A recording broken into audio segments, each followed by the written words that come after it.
क्या यूट्यूब और एएनआई को दिल्ली हाईकोर्ट ने सुना दी खरी खोटी, या फिर कंटेंट क्रिएटर मोहक मंगल अब खुद मुसीबत में है? ये सवाल पूरे डिजिटल मीडिया और क्रिएटर कम्युनिटी के बीच घूम रहा है, क्योंकि इस केस में सिर्फ एक वीडियो का नहीं, फ्रीडम ऑफ स्पीच और कॉपीराइट के बैलेंस का सवाल है। और कोर्ट रूम में ऐसी डिबेट हुई है कि हर लाइन न्यूज बन गई है। क्यों कहा गया है कि यूट्यूब जजेस को भी बाईपास कर रही है, इस वीडियो में देखते हैं और समझते हैं कि आखिर दिल्ली हाईकोर्ट में क्या हुआ जब एएनआई वर्सेस मोहक मंगल एंड अनदर का केस जज मनमीत प्रीतम सिंह अरोरा के सामने आया, और कैसे एक यूट्यूब क्रिएटर ने चैलेंज कर दिया पूरा सिस्टम जो डिसाइड करता है कि इंटरनेट पे क्या चलेगा और क्या नहीं। अब इस केस हियरिंग की डिटेल में जाने के पहले थोड़ा बैकग्राउंड समझते हैं। एएनआई ने एक्चुअली 2 अलग केसेस फाइल किए हैं मोहक मंगल के खिलाफ। पहला डिफेमेशन एंड डिस्पैराजमेंट सूट, जिसमें एएनआई ने बोला कि मोहक ने अपने वीडियोस में उन्हें एक्सटॉर्शनिस्ट जैसा पोर्ट्रे किया है जब उन्होंने लाइसेंसिंग फीस मांगी थी। अब एएनआई का कहना था कि मोहक ने कहा था कि उनके कॉपीराइट स्ट्राइक्स और demands amount to extortion. Court ने उस वक्त मोहक को बोला था कि ऑब्जेक्शनेबल रिमार्क्स हटा दे, और मई 29 को मोहक ने ये एक्सेप्ट भी कर लिया। दूसरा केस कॉपीराइट इन्फ्रिंजमेंट का, जिसमें एएनआई ने एलिगेशन लगाया कि मोहक ने उनके 10 वीडियोस बिना ऑथराइजेशन के यूज किए और उनका लोगो भी लगा लिया। इस केस में एएनआई ने डिमांड की थी परमानेंट इंजंक्शन, ताकि मोहक दोबारा ऐसा ना करे, ₹50 लाख एज डैमेजेस और allegations of piracy, plagiarism and unjust enrichment. बाद में ये केस डिस्ट्रिक्ट कोर्ट से ट्रांसफर होकर हाई कोर्ट आ गया, और तब मोहक ने अपना एप्लीकेशन फाइल किया डिमांडिंग रीइंस्टेटमेंट ऑफ हिज वीडियोस। और रिसेंटली इसी वजह से दिल्ली हाई कोर्ट में काफी हीटेड एटमॉस्फेयर था। जस्टिस मनमीत प्रीतम सिंह अरोरा ने यूट्यूब और एएनआई दोनों को सीधा नोटिस थमा दिया जब उनके सामने मोहक मंगल ने एक एप्लीकेशन फाइल की जिसमें उन्होंने अपने वीडियोस रीइंस्टेटमेंट की डिमांड की थी। ये वही वीडियोस थे जो एएनआई के कॉपीराइट स्ट्राइक्स के बाद यूट्यूब ने हटा दिए थे। अब यूट्यूब के काउंसिल ने अपनी तरफ से एक रिप्लाई फाइल किया था, लेकिन जज अरोरा को वो बिल्कुल पसंद नहीं आया और कोर्ट रूम में उन्होंने सीधा कह दिया, I am not satisfied with your reply. You file a reply to the application. बात यही से क्लियर हो गई थी। कोर्ट यूट्यूब के कैजुअल एटीट्यूड से बिल्कुल खुश नहीं था। अब मोहक मंगल की तरफ से कोर्ट में खड़ी हुई थी सीनियर एडवोकेट दिया कपूर एंड एडवोकेट नकुल गांधी, और उन्होंने अपनी आर्गुमेंट से पूरा कोर्ट रूम शेक कर दिया। सीनियर एडवोकेट कपूर ने कहा कि इन माई काउंटर नोटिफिकेशन आई से fair use, all I am doing is using 7 seconds in a 30-minute video. It is a clear case of freedom of free speech and fair use. सोचिए सिर्फ 7 second का clip एक 30 minute के video में, और उस पर copyright strike. Senior advocate Kapoor ने आर्ग्यू किया कि क्लियरली फेयर यूज के एम्बिट में आता है, क्योंकि मोहक ने एएनआई का कंटेंट सिर्फ रेफरेंस और एनालिसिस के लिए यूज किया था। लेकिन यूट्यूब ने मंगल का काउंटर नोटिफिकेशन रिजेक्ट कर दिया और कहा कि जब तक आप कोर्ट से ऑर्डर नहीं ले आते, हम वीडियो रीइंस्टेटमेंट नहीं करेंगे। इस पर सीनियर एडवोकेट कपूर ने एक तीखा सवाल उठाया। The court in this case has not directed removal of videos bypassing judicial system.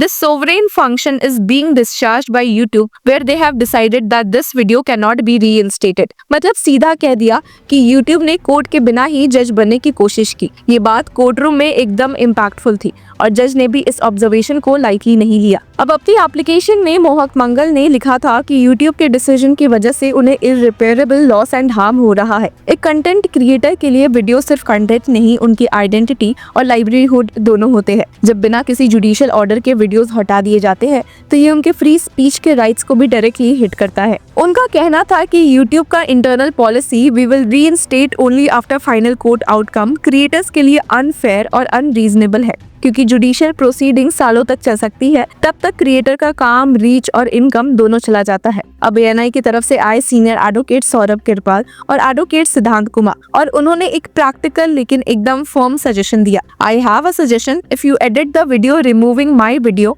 I will withdraw the suit. I am a news agency, I charge people to collect news. If I do not get money, I can not generate content. I also need money, either you pay us or edit it. अब senior advocate Kirpal ने basically कहा कि हम एक news agency है, हमारा काम है न्यूज बनाना और बेचना। अगर लोग बिना लाइसेंस के यूज करेंगे तो हम बिजनेस कैसे चलाएंगे? लेकिन मोहक मंगल ने ये सजेशन तुरंत रिजेक्ट कर दिया। क्योंकि उनके लिए ये केस प्रिंसिपल का था। वो फाइट कर रहे थे कि कंटेंट क्रिएटर्स को फेयर यूज के लिए हर बार पैसा या परमिशन देने की जरूरत नहीं होनी चाहिए। सीनियर एडवोकेट दिया कपूर ने तुरंत जवाब दिया, this is a very important issue on the freedom of free speech and fair use. उन्होंने ये भी पॉइंट रेज किया कि अगर हर न्यूज क्लिप के लिए परमिशन लेनी पड़े तो एनालिसिस और कमेंट्री करना इम्पॉसिबल हो जाएगा, जो पब्लिक डिस्कोर्स के लिए हार्मफुल है। अब एंड में जज ने आगे ऑर्डर दिया कि issue notice, they have filed a petition before you to reinstate their videos as per your policy. YouTube is directed to file a reply on merits within 2 weeks. यानी YouTube को अब सिर्फ एक formal answer नहीं बल्कि on merits proper detailed reply देना होगा। और ANI को भी 2 हफ्तों के टाइम दिया गया है अपना वर्जन सबमिट करने के लिए। व्यूअर्स, जस्टिस अरोरा ने YouTube के कंडक्ट पे सीधा सवाल उठाया है। कोर्ट ने इनडायरेक्टली ये पॉइंट आउट किया कि YouTube एक प्राइवेट प्लेटफॉर्म है, लेकिन वो जुडिशियल फंक्शन का सब्स्टिट्यूट नहीं बन सकती। कोर्ट का टोन भी क्लियर था कि अगर कोई क्रिएटर फेयर यूज का क्लेम करता है तो उसका फेयर इवैल्यूएशन होना चाहिए। ये कह देना कि we will wait for court order एक लेजी और अनजस्ट पॉलिसी है। जज ने YouTube को बोला कि वो अपना रिप्लाई ऑन मेरिट्स फाइल करे, सिर्फ प्रोसीजरल फॉर्मेलिटी ना करे। मतलब सीधा सिग्नल था कि कोर्ट YouTube के सेल्फ मेड रूल्स को लाइटली नहीं ले रहा। यहाँ बात सिर्फ मोहक मंगल के वीडियोस की नहीं है, ये केस एक लार्जर डिबेट का पार्ट है कि डिजिटल एरा में फ्रीडम ऑफ एक्सप्रेशन और कॉर्पोरेट कंट्रोल के बीच लाइन कहाँ ड्रॉ होती है। कंटेंट क्रिएटर्स जैसे मोहक जब सटायरिकल एनालिसिस या एजुकेशनल कमेंट्री के लिए न्यूज क्लिप यूज करते हैं तो उसे फेयर यूज के तहत प्रोटेक्शन मिलनी चाहिए, लेकिन जब बड़े मीडिया हाउसेस कॉपीराइट का वेपन बनाकर वीडियोस ब्लॉक करवा देते हैं तो सिर्फ फ्री स्पीच डेंजर में आ जाती है। YouTube जैसे प्लेटफॉर्म का रोल यहाँ क्रूशियल है, क्योंकि ये प्लेटफॉर्म्स डिसाइड करते हैं कि किसकी आवाज दुनिया तक पहुंचेगी और किसकी नहीं। अगर वो कोर्ट के बिना ही फाइनल अथॉरिटी बन जाए तो ये एक प्राइवेट सेंसरशिप बन जाता है। तो मोहक का आर्ग्यूमेंट यही था, कोर्ट ने कभी भी वीडियोस रिमूव करने का ऑर्डर नहीं दिया, तो YouTube अपने पॉलिसी के नाम पे जुडिशियल पावर्स कैसे एक्सरसाइज कर सकता है। यहाँ ANI का पॉइंट भी कम्प्लीटली गलत नहीं है। सीनियर एडवोकेट सौरभ कृपाल ने राइटली कहा कि if I do not get money I can not generate content. News gathering भी एक एक्सपेंसिव प्रोसेस है। जर्नलिस्ट, कैमरामैन, एडिटर्स सबको पे करना पड़ता है। अगर उनका कंटेंट बिना लाइसेंस के हर जगह यूज हो तो न्यूज एजेंसीज फाइनेंशियली कोलैप्स कर जाएंगी। लेकिन साथ ही फेयर यूज का कॉन्सेप्ट इसीलिए बना था ताकि एजुकेशनल, एनालिटिकल और कमेंट्री पर्पस के लिए लिमिटेड यूज अलाउ हो। तो क्वेश्चन ये है, क्या 7 सेकंड क्लिप एक 30 मिनट वीडियो में फेयर यूज है या कॉपीराइट इन्फ्रिंजमेंट? ये डिसाइड करना अब कोर्ट के हाथ में है। अब कोर्ट ने YouTube और ANI दोनों को 2 हफ्तों का टाइम दिया है अपने डिटेल्ड रिप्लाईज फाइल करने के लिए। उसके बाद हियरिंग होगी जिसमें डिसाइड होगा कि मोहक मंगल के वीडियोस रीइंस्टेटेड होंगे या नहीं। तो व्यूअर्स, आपकी क्या राय है हमें कमेंट सेक्शन में जरूर बताएं और तब तक के लिए कीप फॉलोइंग लॉ चक्रा।